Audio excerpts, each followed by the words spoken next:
मखमली राख।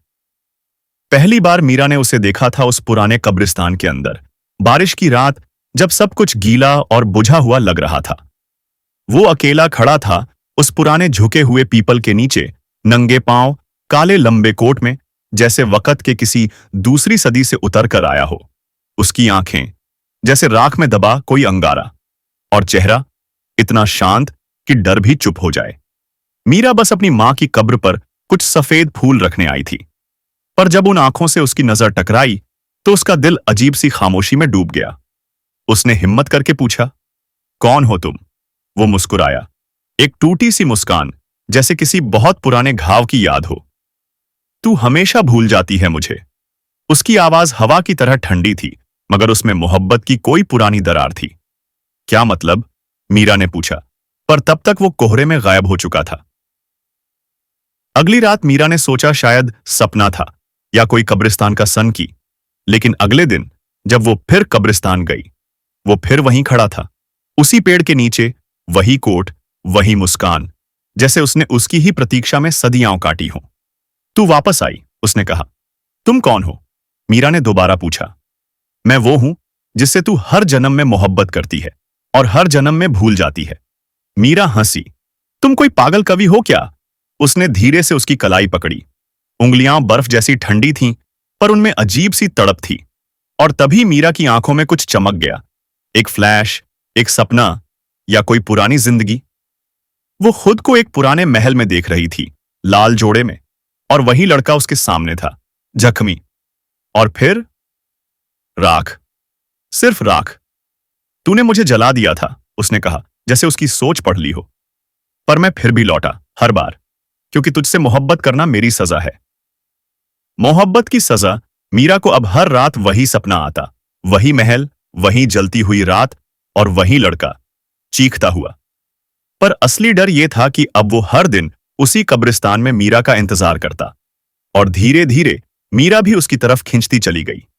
उसका नाम आदिर था। आदिर यानी अंधेरा, उसने एक दिन कहा, क्योंकि जब तू छोड़ती है सूरज भी डूब जाता है। मीरा अब समझ नहीं पा रही थी कि वो जिंदा था या मरा, पर उसे फर्क भी कहां पड़ता था। उसकी बातें, उसकी आंखें, उसका छूना, सब कुछ किसी ऐसी आग की तरह था जो जलाती भी थी और सुकून भी देती थी। एक रात मीरा ने उससे कहा, अगर तू मेरा अतीत है तो मैं तुझे अपना भविष्य बनाना चाहती हूं। उसने धीरे से उसके माथे पर हाथ रखा और बोला, तो फिर तैयार हो जाओ उस सज्जा के लिए जो इस मोहब्बत की कीमत है। सच, मीरा की जिंदगी अजीब हो चली थी। कभी कभी आदिर उसके कमरे में भी दिख जाता, आईने के पीछे, खिड़की के बाहर, या उसके तकिए पर बैठा, बस देखता हुआ। दोस्तों ने कहना शुरू किया कि मीरा पागल हो रही है, पर मीरा जानती थी ये पागलपन नहीं है, ये इश्क है, कितना ही मनहूस, कितना ही जहरीला सही। फिर एक दिन मीरा को एक पुरानी किताब मिली, उस पुराने महल की कहानी जिसमें एक राजकुमारी ने एक आम लड़के से मोहब्बत की थी, लेकिन समाज के डर से उसे जिंदा जला दिया। उस लड़के का नाम आदिर था। मीरा की सांस रुक गई। उसने धीरे से किताब बंद की और कब्रिस्तान की तरफ चल पड़ी। राख और मोहब्बत। उस रात जब मीरा पहुंची, आदिर पहले से वहां था। अब तू जान चुकी है, उसने कहा। तू इंसान नहीं है, तू एक अधूरी आत्मा है, और तू मेरी अधूरी मोहब्बत, आदिर बोला। मीरा की आंखें भर आईं। तो क्या अब हम कभी साथ नहीं हो सकते? आदिर ने उसकी हथेलियां पकड़ी, धीरे से चूमा और बोला, अगर तू मेरी होनी है तो एक रास्ता है, लेकिन वो रास्ता सिर्फ मौत से होकर जाता है। मीरा चुप रही। कुछ पलों के बाद उसने खुद से पूछा, क्या कोई इतना प्यार कर सकता है कि जीते जी मर जाए? फिर उसने आंखें बंद की और आदिर के होंठों को चूमा। अगले दिन लोग कब्रिस्तान में मीरा की लाश पाए, पर चेहरे पर अजीब सी मुस्कान थी, जैसे कोई दर्द से आजाद हो गया हो।